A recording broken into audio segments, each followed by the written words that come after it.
Hello guys, and welcome back to my channel for another one of my Corona video tutorials. I really need to stop calling it that. But today we're going to be addressing lips because that is what one of you asked me for. So I really do enjoy drawing lips. It's a lot of fun, and I'm going to show you kind of some basic things you can think about when you're drawing lips to help you out. So one way to think about lips is if you think about kind of almost a cylinder on the bottom and a rectangle on the top. And that's just because the lower lip is often slightly more full and rounded, whereas the top lip is kind of more adjacent to the face. So that's going to help you a little bit if you think about it in those terms. Another way you can think about it is in almost 4 different pieces. So as you can see, I'm drawing 4 little quadrants, and they're going to have almost a sloping in and then kind of like a clover shape on the very inside. And sometimes there's almost going to be a little fleshy peak between the two on the top. So it really depends on what kind of portrait or what kind of face that you are capturing. But that's another way that you can think of lips.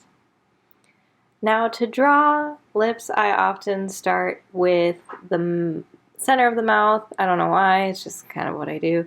I draw a line, maybe it alludes to some teeth, maybe not. Teeth are hard to draw, so I generally try to avoid them in portraits. And then I'll kind of add that Cupid's bow at the top there. Now to remember, lips are kind of folding outwards from the teeth, and they do stick out a little bit from the face, so when you're adding that lower lip and the upper lip, remember to add a little bit of shadowing and detail. Also, the corners of the mouth are kind of, again, slightly deeper pockets because they're pulling in towards the cheekbones. So you want to kind of darken up those little corners on the edges. Now when it comes to adding detail to the lips, again, remember that the lips are a different skin texture than the rest of the face. They have tiny little folds and details, so you want to add those in as you go along. I'm bringing back that 4-quadrant idea that I showed up in the top right-hand corner to add some detailing in when I'm shading. Keeping those shapes in mind, it makes shading the lips a lot easier. Then you just need to pick a light source and make sure that you're using the light source and attributing it to the light, to the shapes of the lips. Also, you want to add a little peak above the lips. I forget what this is called. It's not quite the Cupid's bow, which is the tip of the lips, but the section between your mouth and your nose does have a little bit of a familiar pattern there. I'm going to add in a little jaw just so we know kind of what we're working with over here. And then again, going back and detailing the lips. Now you can keep it simple and put the darker edges folding inwards and obviously at the bottom of the lip, but remember that some of those folds will hide a little bit of light, so you can add some darker textures within the lips as well. And making sure to kind of keep that upward and folding out motion will help with the illusion that the mouth is shaped like a mouth. Now you can take this to whatever detail level you would prefer. If you're doing hyperrealism, bless you, you are a talented soul. But I usually fall somewhere in the middle with my works. Somewhere between cartooning and realism is where I usually find my work because I like to practice a little bit of both. So that kind of ends up being my style. Again, you can add a little bit of that fold by just shading in lightly, and then I smudge it out with my finger there. And again, if you can see, it's giving the illusion that that skin is folding inwards, which is what is pulling the light away. And again, just like adding subtle details. The more you add in layers of shading, the more variations in light you're going to have. Now if you want to do glossy lips, like say they have a lip gloss on, or you just want that plump kind of look, you're going to want to balance having hard lines like I'm adding here and dark shadows with the bright white that you're going to leave from the page. And the contrast of those hard lines and the bright white is what's going to give you that glossy kind of texture. It's always good to look at different textures and see how they reflect light.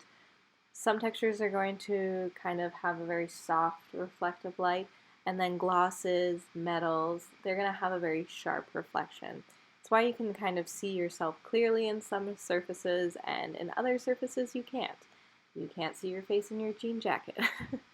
But as you can see, that added kind of a glossy texture to the lips instead of the more matte look we had before. I'm also going to show you how I draw lips from a side angle view.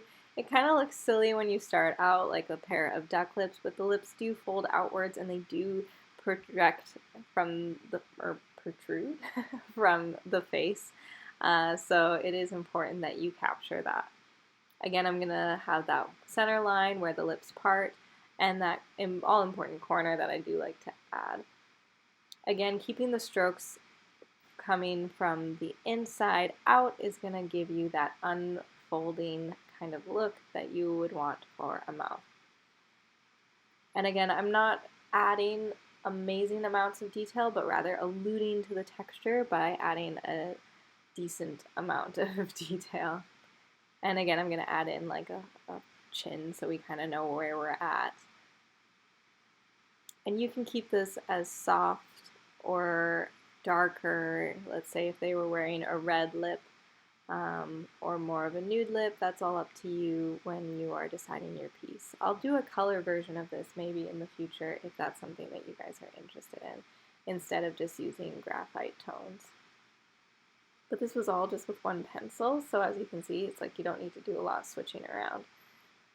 You can kind of allude to the nose and like where that would go in that piece. And a little bit of extra shading there on the end. Now, let's say that you want to do something even less realistic than that, because I'm not going to go photorealism here. But what I do when I am not doing something realistic, when I'm doing something more stylized or cartoon-like, what I'm doing is I'm actually removing a lot of detail and keeping the shapes and alluding to things. So the more detail I remove, the more stylized this becomes. It becomes more of a symbol, which is something that is recognized for what it is, but it's not truly what we think of. It's kind of like when you see a heart that looks like the heart of a Valentine's Day box, which we do recognize as the symbol of a heart, but a heart is technically a big organ in your chest. So what I'm doing with this set of lips is I'm keeping all those shapes and all those ideas in mind, but I am losing some of the detail. And by losing some of the detail, I'm going to get more of a cartoony, stylized effect.